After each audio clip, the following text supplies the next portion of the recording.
अमिताभ शाह जी, रश्मि शाह जी, अहमदाबाद से। राधे राधे। राधे राधे श्री हरिवंश। राधे राधे महाराज जी, आपके चरणों में कोटि कोटि प्रणाम। महाराज जी, हम भारत का बहुत बड़ा एक एनजीओ चलाते हैं। 70 लाख बच्चों के लिए 5,000 सरकारी स्कूलों में बाथरूम, पीने का पानी, स्मार्ट क्लासरूम बनाते हैं। हमारा प्रश्न है कि सेवा करते समय हम क्या भाव रखें इसमें। आपकी श्री जी का आशीर्वाद चाहिए और हम और ज्यादा सेवा कर सकें ऐसा। हमें बहुत प्रिय है। सेवा शब्द हमारा उद्देश्य है। कहीं भी इसका प्रयोग कर सकते हैं सेवा शब्द में। अनंत ब्रह्मांडों में, अनंत जीवों में, सब में मेरा प्रभु है और सबकी सेवा करनी है। इसमें सबसे ज्यादा घातक होता है स्वसुख वांछा, सेवा के नाम पर स्वार्थ की पूर्ति करना।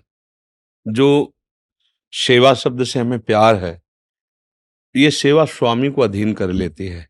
जैसे भगवान आज तक किसी तपस्वी से ऐसा नहीं बोले होंगे जैसा हनुमान जी महाराज से बोल रहे हैं कि प्रति उपकार करो का तोरा, सन्मुख होई न सकत मन मोरा। बड़ी बात है। भगवान कह रहे हैं अपने प्रिय श्री हनुमान जी से कि जो आप ये सेवा किए, इसके बदले में मैं आपको क्या दूं, मेरे पास कुछ है नहीं। मेरा मन आपके सन्मुख नहीं, मतलब संकुचित हो रहा है। इतना सेवा का बल, तुम संतात उरिन में नाही, कर विचार देखा मन। भगवान कह रहे फिर जब कुछ नहीं मिला आपको उसके बदले में देने, तो मैं ऋणी हूं आपका। भगवान कह रहे जैसे गोपीजनों की सेवा से भगवान श्री कृष्ण कहते हैं मैं आपका ऋणी हूं।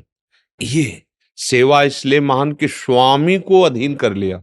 स्वामी कह रहे हैं इसके बदले में मैं क्या दे सकता हूं। पर जहां आप तो भगवत प्रेरणा से अगर विशुद्ध भावना रखते होते तो यहाँ आए ही ना होते। यहाँ नहीं आने को मिलता।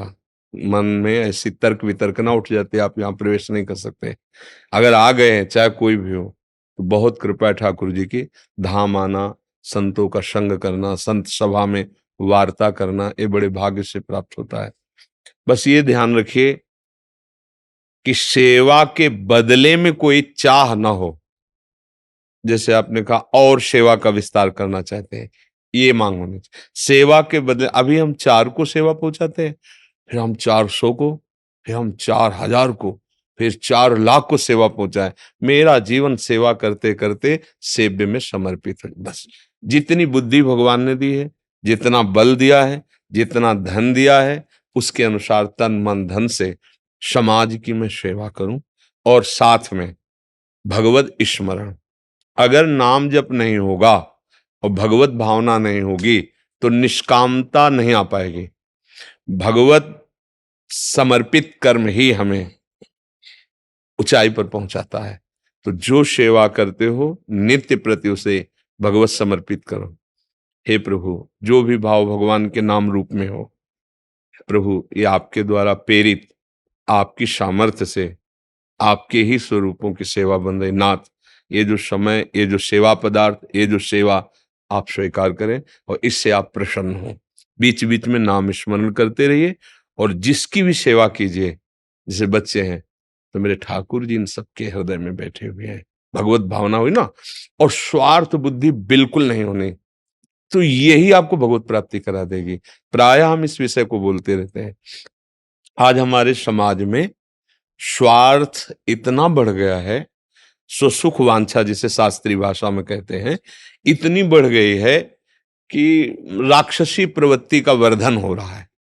जब स्वसुख वांछा बढ़ जाती है तो राक्षसी प्रवृत्ति जागृत हो जाती है, और जब तत्सुख वांछा, दूसरे को सुख देने की बात बढ़ती है, तो महात्मा हो जाता है, भागवतिक प्रवृत्ति जागृत होती। क्रिया वही है, संपत्ति, शरीर, वस्तु, विचार वही है। उनका दुरुपयोग हुआ, इसका सदुपयोग हुआ। तो हमें चाहिए कि सेवा के बहाने से हम कभी किसी से स्वसुख वांछा की पूर्ति न करें। भले अपने गरीबी से रह लें, जो जैसी वस्तु जहां की ले आई है वहीं उपस्थित कर दें, वहीं लगा दें उसे। बस इसी से भगवान प्रसन्न हो गए। तो जब आप दूसरों को सेवा सुख पहुंच, तो आप कभी दुखी हो ही नहीं सकते। ये परिणाम है। जैसे आप सोच रहे हो मन में कि ये निरोग हो जाएं, ये स्वस्थ हो जाएं, भगवान आप पर कृपा करें, आप सुखी रहो, तो लौटेगी और वो आपके ऊपर आ जाएगी। आप निरोग रहोगे, आप आनंदित रहोगे, आप सुखी रहोगे, आप प्रसन्न। ये प्रक्रिया है। और ये नष्ट हो जाए तो देखो वो कब नष्ट होगा पता नहीं। आपकी जलन शुरू, आपका गिरना शुरू, अभी सुन गिरना शुरू, अशांति शुरू। ये जब तक जिएगा तब तक मुझे चैन नहीं मिली। तो वो तो कब मरेगा, पर आपकी आनंद वृत्ति अभी मर गई। उत्तम भाव धारण करें। जैसे कोई हमें आप मान लो सेवा कर रहे हो, कोई आपके ऊपर कलंक भी लगा सकता है, बेमतलब की बातें कर सकता है। तो आपको समझना है कि भगवान मेरे सेवा धर्म की परीक्षा ले रहे हैं। तुम कुछ भी कहो, हम प्रभु को साक्षी करके जो सेवा करें, ना हटने वाले हैं और ना डरने वाले हैं। हम तुम्हारे उपहास करने से फिसलने वाले नहीं। तो बस ये सेवा धर्म ही भगवान तक पहुंचा देता है। बहुत बड़ी बात है सेवा। हम चाहते हैं कि हमारे जितने भी भाईजन हैं, जिनको जितना भी विवेक बुद्धि, वो सब हम प्रयोग करके अपने समाज को जितना, अगर हमारी इतनी बुद्धि तो अपने घर को सुव्यवस्थित रखते हैं, अपने मोहल्ले को, अपने गांव को, अपने नगर को, अपने प्रदेश को, अपने देश को, अपने विश्व को। हमारे में जितनी सामर्थ्य है हम उतना प्रकाश करके जो अधर्माचरण है, गंदा आहार, गंदा व्यवहार, हम उसको मिटाने की चेष्टा करते हैं। तो जैसे छोटे छोटे बच्चों की ये सेवा तो है ही, अगर 5 मिनट कभी उनसे बात करने का अवसर मिले तो और बढ़िया। क्या होता है कि ये बाहरी शारीरिक सेवा संविधान है और उनकी मानसिक सेवा अत्यंत आवश्यक होती है।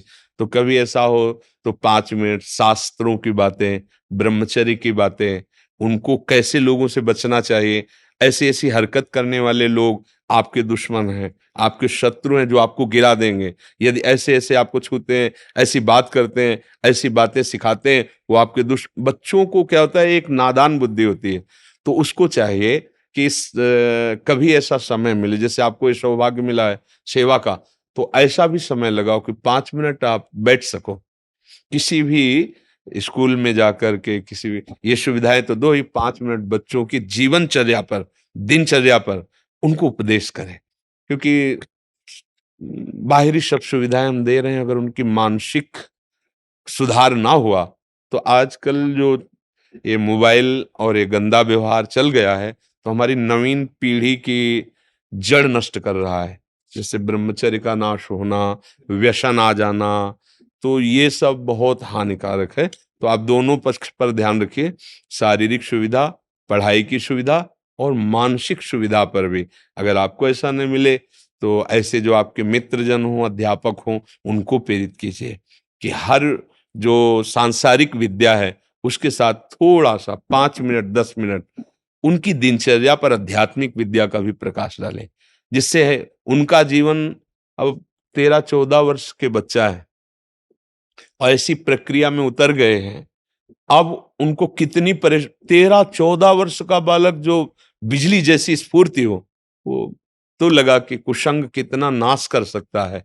तो इसलिए अपने घर परिवार में, अपने नगर में, जहां जहां हमें सेवा का अवसर मिले, थोड़ा बुद्धि को भी शुद्ध करना और शरीर व्यवस्था सेवा करना। अपनी स्वार्थ बुद्धि का अगर त्याग कर दिया जाए तो यही सेवा भगवत प्राप्ति करा देगी। तो मेरी धर्मपत्नी हमेशा आपको सुन के बोलती है, लग रहा है कि शेर दहाड़ रहा है। कैसे हम बच्चों में ये फियरलेसनेस और निडरता डाल सके, क्योंकि 70 लाख बच्चे महाराज जी की हम सेवा करने का प्रयास कर रहे हैं श्री जी के आशीर्वाद से। तो ये निडरता हमको लगता है कि ज्यादा बढ़नी चाहिए। वो हमेशा कहती है कि कैसे वो ये श्री जी का है, ठाकुर जी का, उनका वही बुलाते हैं हमें। हम तो बोलने लायक भी नहीं कि किडनी फेलियर आदमी। वो भागवती के एकदम ऐसा होता है।